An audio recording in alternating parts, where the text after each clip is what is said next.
నమస్తే మిత్రులారా. అమెరికా భారతదేశానికి మిత్రుడా శత్రువా?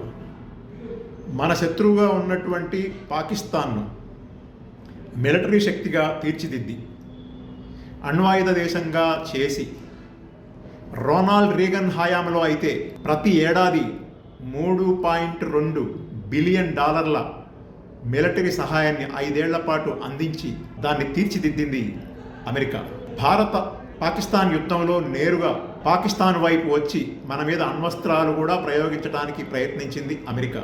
1954లో అమెరికా పాకిస్తాన్ వ్యూహాత్మక భాగస్వామ్యంగా వాళ్ళు ఆవిర్భవించారు.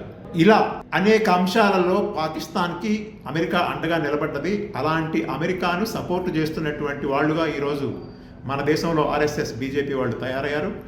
అంతేకాదు, అమెరికాకి బంటుగా ఉన్నటువంటి ఇజ్రాయెల్కి కూడా భక్తులుగా తయారై దాన్ని ఫాదర్ ల్యాండ్ అంటున్నారు, మంది మదర్ ల్యాండ్ అంటున్నారు.